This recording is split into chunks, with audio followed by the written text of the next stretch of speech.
Good evening. Good evening. We've been trying to meet Yeah, for the last 5 months, I I think think, so. and failing. We were meant to be together now in Kent this evening, Yeah, but we've got a COVID outbreak, yeah. unfortunately, In the down household. yeah, in the Yeah. household. And then the time before we were supposed to meet, I got basically stuck behind a roadblock for carnival. I couldn't get out of my own house for the time. I can't remember. I think it's about the fifth time we've tried to meet, so we thought we'd do it on Skype. Well, Oh, John, in your honor, I ate two fillet steaks. I very ate good. one as well. God. Anyway, I, I got the goats. I got the sheep's cheese out, which unfortunately has gone mouldy, so I didn't eat that actually. oh dear, already? Yeah, well, Wow. I bought it before for the time before last, so it's actually well overdue. I think actually, Okay. and so Oh it's well. gone into the recycling. I'm afraid. So what we're going to do, and this is back to our old school lockdown VC sessions, is we don't actually know, apart from the first record, what we both brought, but we've got about 10 records each and something that we've been reading that we've been enjoying.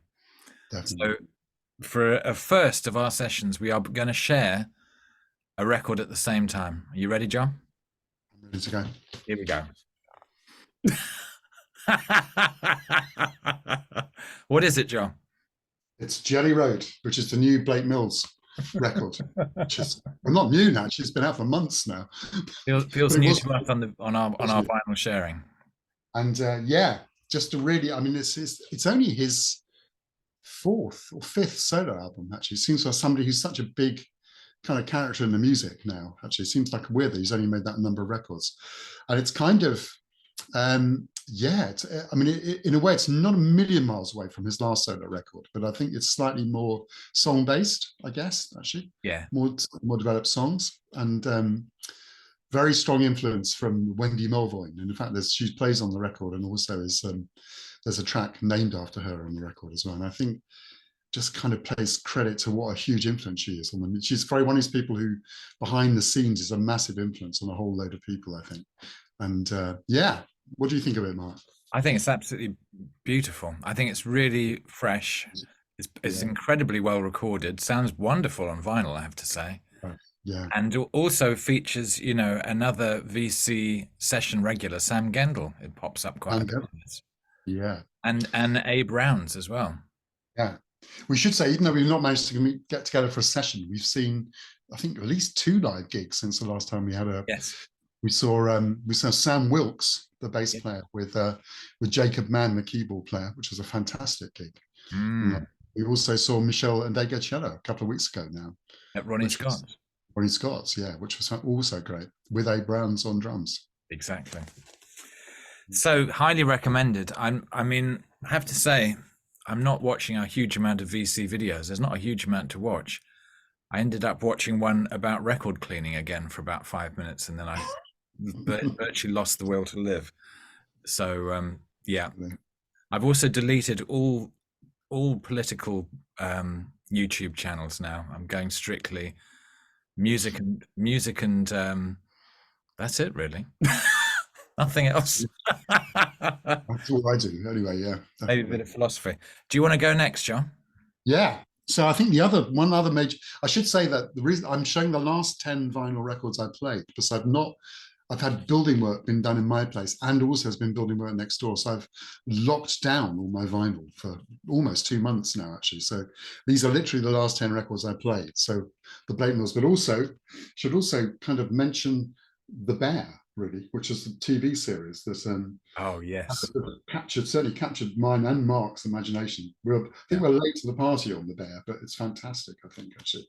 And I'm sure most people, certainly most people stateside have seen it now, but highly recommended. And there's a lot of Wilco in The There Bear. is.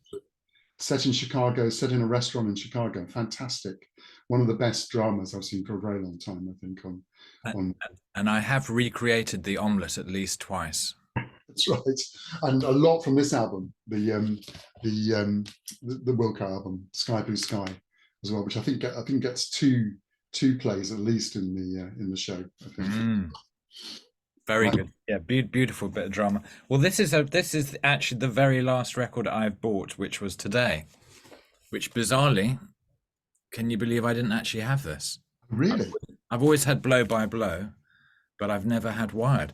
And actually, this was very reasonably priced, and sounds great, and brilliant to pick it up for about 22 quid, I think. I'm still amazed in a way that it's a George Martin production. It kind of, I don't know, it sort of slightly surprises me for some reason. Doesn't really fit in with anything else he produced, I don't think. No, at all. before or since. Yeah. But a very sort of, UK interpretation of sort of jazz rock fusion, I guess, really. With great players like Max Middleton and Richard Bailey, but of course also Narada Michael Walden and Jan Hammer. Yeah. And just, I mean, virtuoso. I mean, no one else was really has ever sounded like Jeff Beck, and very sophisticated, really. And it was only sort of something like 76. Great stuff. I think that album and Blow by Blow are the two best. They are the two. Yeah. Another guitarist, Jeff Parker, and we've had quite a bit of Jeff Parker in our videos as well. And this is an earlier one which has been reissued on Thrill Jockey, which is called The Relative. And it's a quartet album with Jeff. This is, I think, when he was still in Chicago before he'd moved to LA, with Sam Barshachet, I don't know how you pronounce the name actually, on keyboards, Chris Lopez on bass, and Chad Taylor on drums.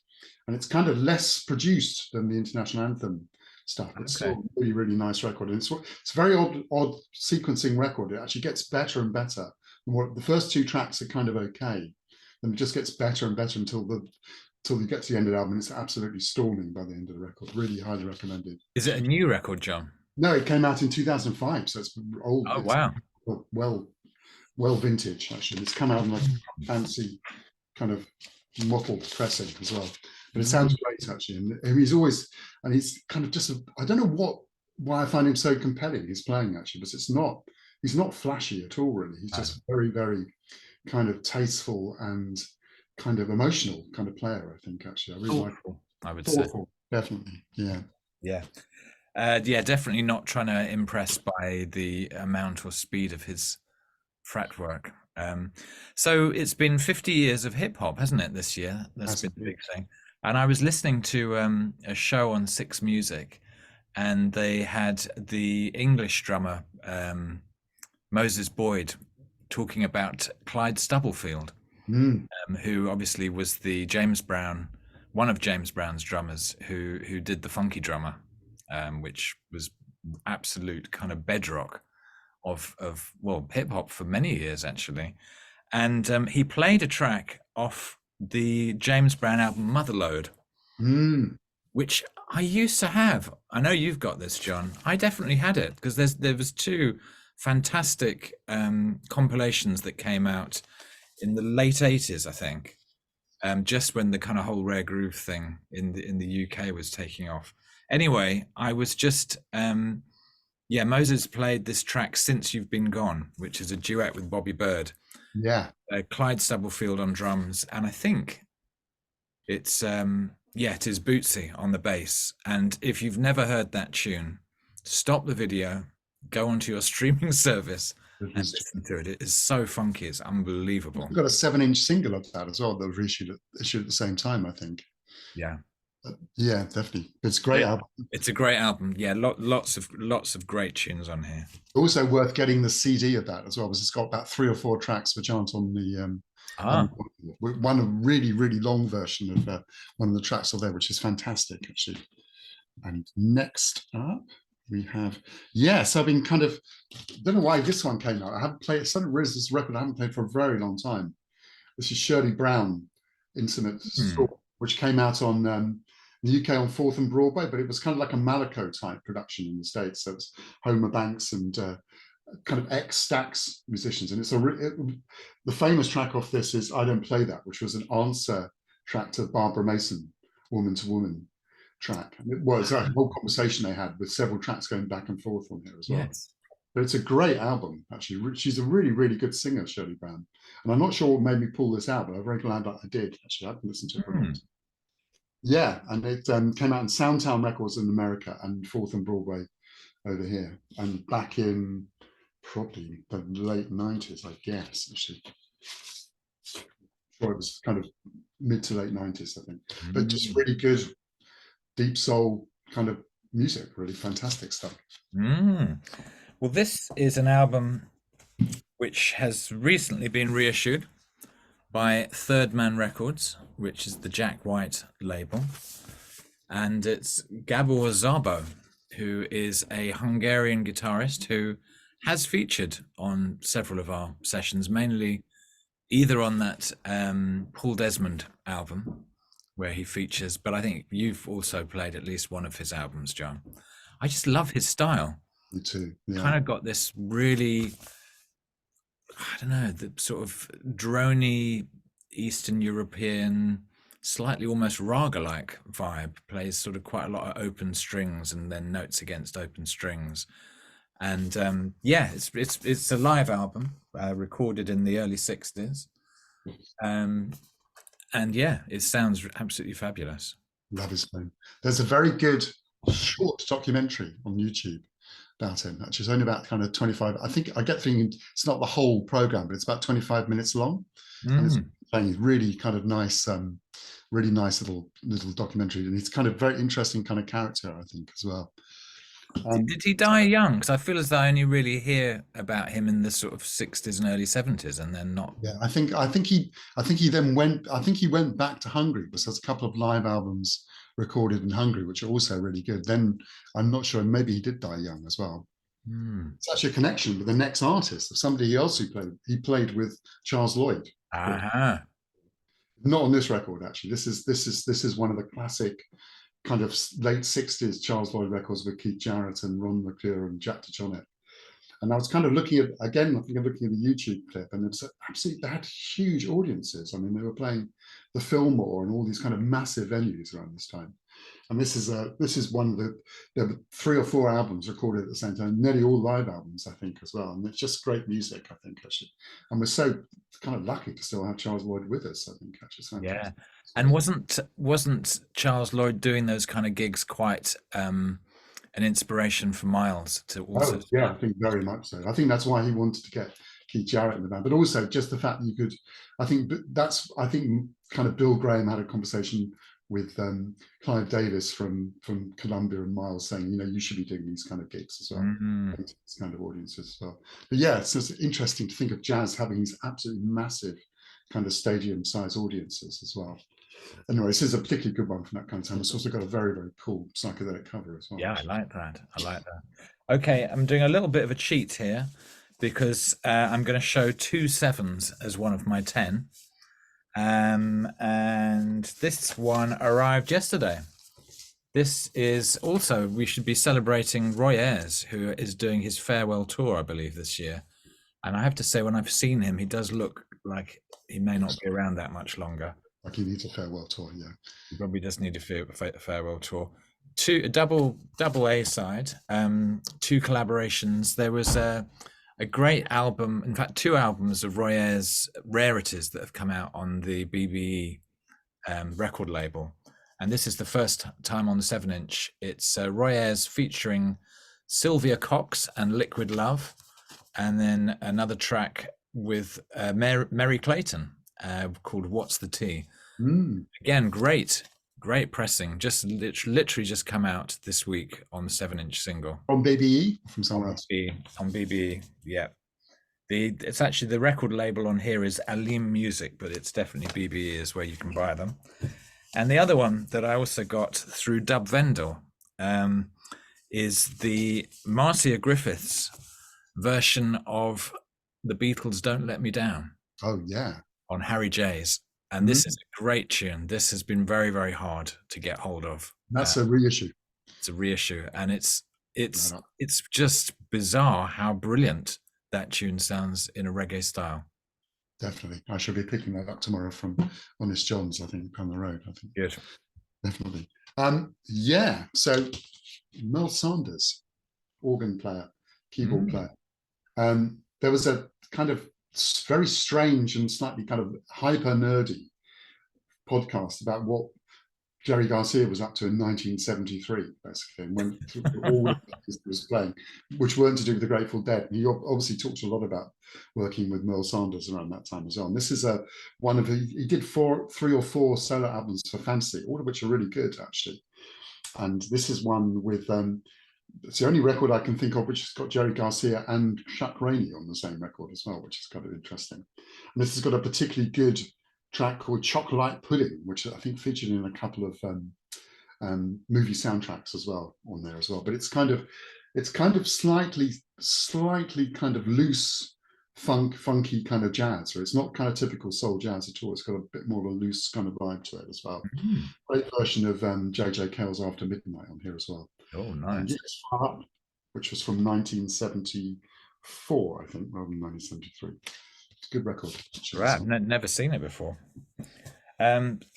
Gosh, I feel like I've been buying a lot of records because this also came through the post this week. Look at that, original Virgin record label. Yes, absolutely. This is the Gladiators. Yeah, I don't know if it's just me, John, but I feel like there's a real reawakening in sort of 70s dub music at the moment. I don't know if you're noticing that. And you'll be delighted to know, John, I can announce officially on the channel that I bought myself a dub siren today, which means I can make Jar Shaka style noises on my radio show and also on live sets.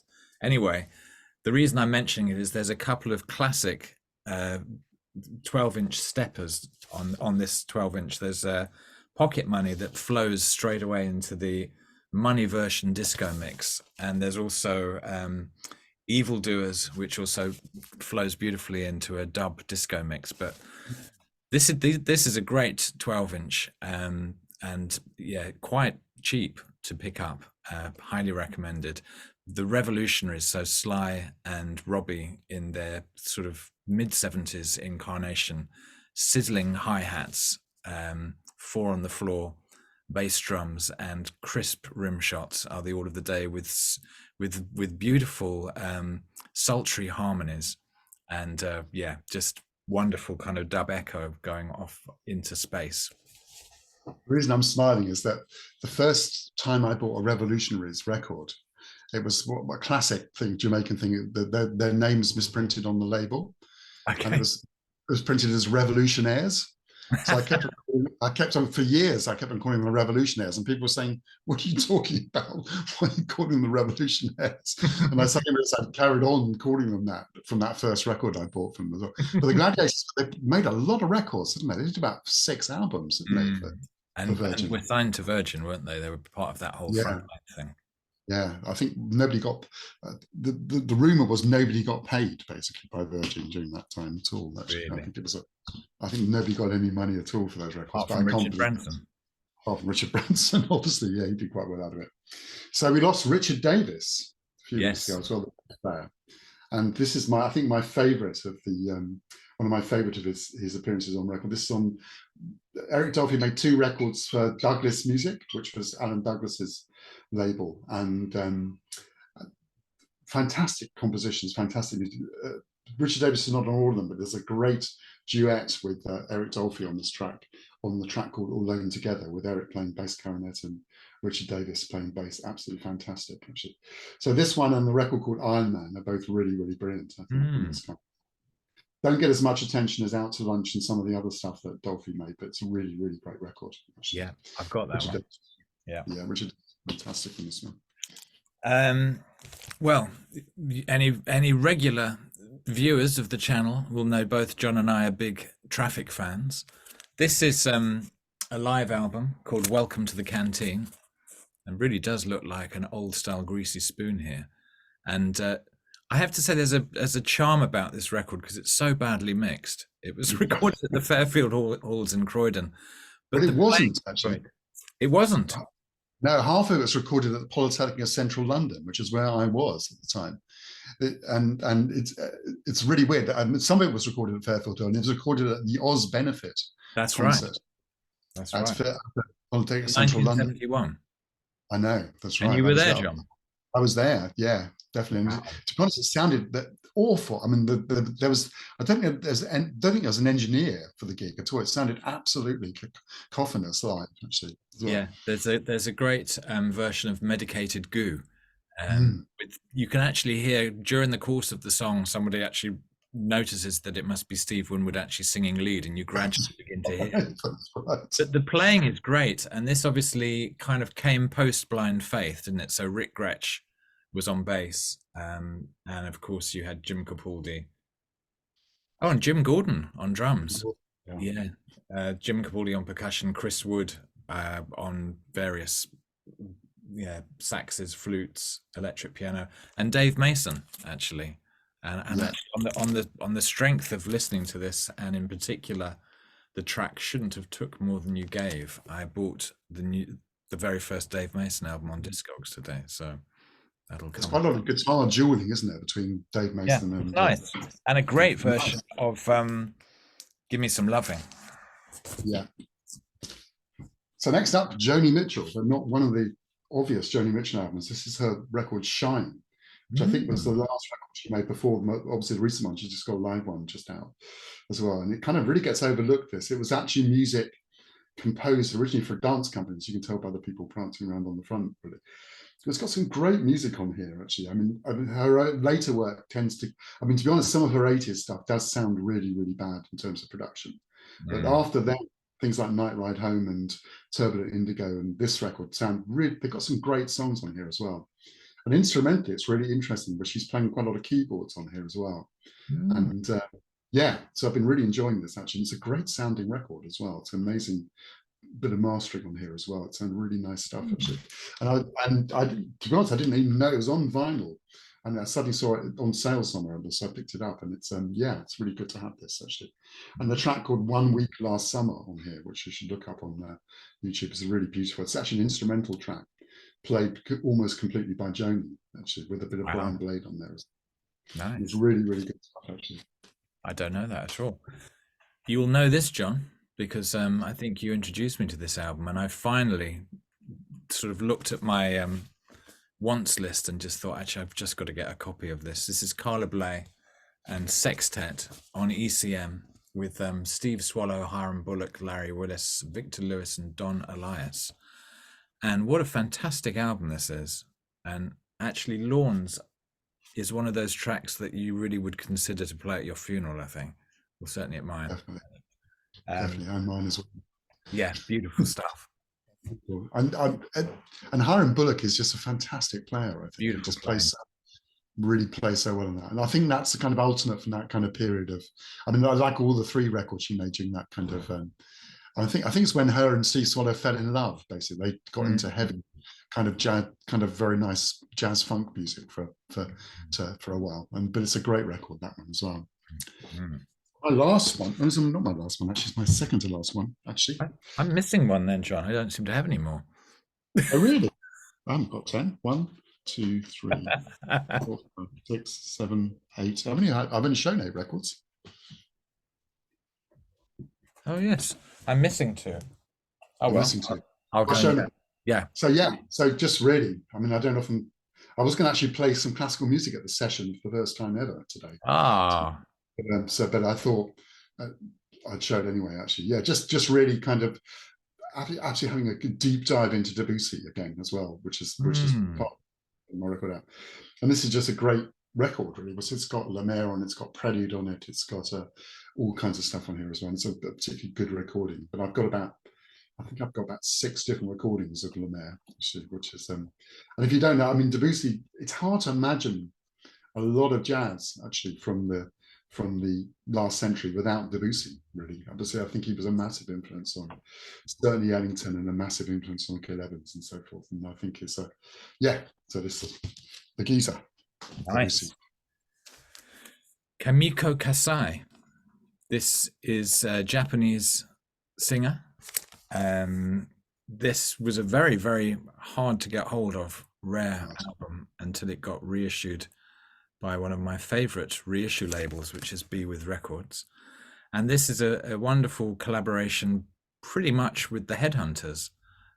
minus Mike Clark, but plus Alphonse Mouzon, doing various Herbie tunes like Sunlight, Harvest Time, Butterfly, I Thought It Was You, Tell Me a Bedtime Story, Maiden Voyage, but with vocals.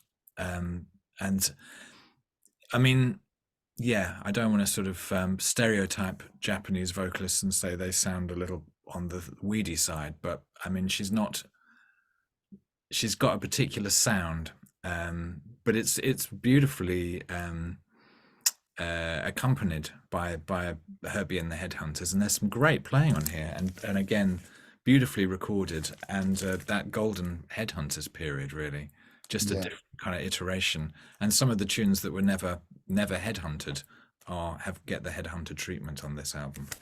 In fact, she made about 5 or 6 albums, I think, in the 70s and 80s, and they all have 1 or 2 kind of Herbie tunes on them. So it was obviously like a long kind of relationship, I think. Yeah, there's a great version on a EP I've got of Use Me. Still with yeah. So last up, the big one, the Pharoah box set. Oh, you're supposed to be unboxing this, John. I know. My friend already unboxed it. I couldn't wait any longer. I unboxed it for the shows. There's a track on. So yeah. So somebody's reissued. This is really weird, but we used to sell the original record, this in the bookshop. And for some reason, I ended up all the time selling dozens of copies of this without having a copy myself. So I was very pleased when this has been reissued. And it's the classic track on here is Harvest Time, which is also featured on the album itself. I'm going to do a bit of unboxing now, actually. But basically, there's 2 whole albums, a book. So we've got one album, which is the reissue of the original album here. Nice job of that. Then we've got a live album, which is the one I've been listening to the most. I have to say, it's absolutely fantastic, with Harvest Time on it as well. I'm going to particularly recommend the second version of it from Villisal Jazz Festival, which is absolutely fantastic on here. Then there's a book inside as well. Wow. Which is a kind of 15, 16 page book with lots of ephemera in here. Then there's all kinds of stuff inside as well, the box set, kind of bits of photographs and scores and all kinds of stuff in here. So they've done a really, Luaka Bok, which is I think David Byrne's label, isn't it? It is. It's done an amazing job with this as well. Really, it's really beautifully done. Wow. And the records sound really, really good as well. Yeah, so highly recommended, really. And it's quite unlike any other Pharoah record, actually. It's much more kind of gentle and kind of pastoral, I guess, than, well, I guess in called Harvest Time, it would be pastoral, really, than some of the other ones. Is that the Herbie tune, Harvest Time? No, because Harvest Time actually features on here.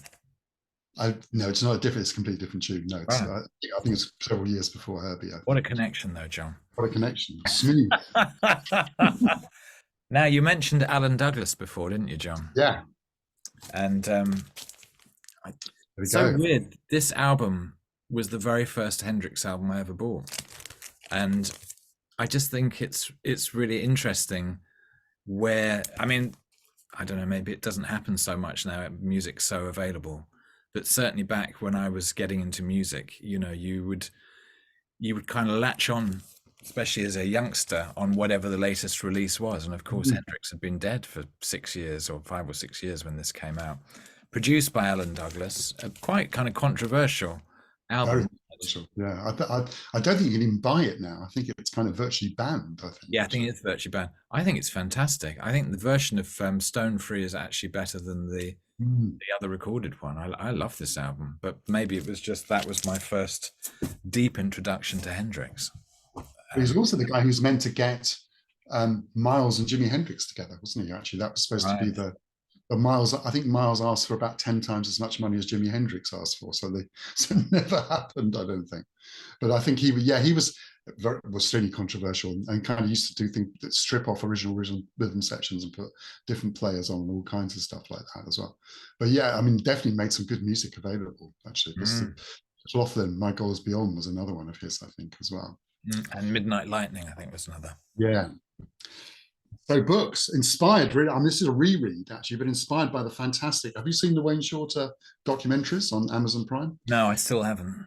Absolutely I mean, just really inspirational, really. But I reread the book on Wayne, which is called Footprints by Michelle Mercer, which I think that the documentary seemed to draw on quite a lot, actually. Just what an interesting character, really. Just incredibly kind of more than, I mean, there's a lot of fantastic jazz musicians around, obviously, but he was just such an interesting thinker, really, and completely, I mean, so untypical, really, in terms of where he came from and how he thought and how he expressed himself as well. And this is a great book about him, somebody who really obviously kind of loves his music, but also loved him as a person as well. And it's a really highly recommended book. Came out quite a long time ago now, but it's just done a great, really, really good one. Well, I'm going to share this mag, which looks and feels very much like the old style Wax Poetics mags, but actually comes from Finland. It's called Oysters, as you can probably see, and it's much more kind of jazz related, but really good in-depth reviews, articles, and a feature on Robin Stewart, who is an artist who's very connected with Heart and Soul, who, you know, an organization I'm very involved in, which is kind of how I sort of met the guy who wrote the article. He also interviews Shabaka Hutchins about his label. But anyway, who did the article? I call Dave Waller. Hi, Dave, if you happen to be watching. Great magazine. I think I mean, I got a free copy, so I've got a feeling it's quite pricey, but there's a lot to read. And it's nice to have a really good, high quality music magazine. Yeah, definitely. I think it's actually got proper distribution in the UK as well. So I think it's expensive, but it's not as much as getting. I mean, Wax Poetics costs a ridiculous amount of money now to get from the States. But so I think it's probably the cost less than that in the UK at least. Actually, obviously not in the States. Yeah. Well, that's it, John. That's a session, definitely. So yeah, I mean, do feel very free to comment, to vibe with us, and we always reply if anybody actually bothers to write anything. And I'm very much hoping that it won't be another 5 months before we actually are back in person. Hopefully. I think the next time some of these might prop up in the next session as well, actually, I think somehow or other. But we'll have be good to actually listen to the music as well as talking about it. Really. Exactly. Okay, I'm going to check out both our radio shows as well. Yeah, radio shows.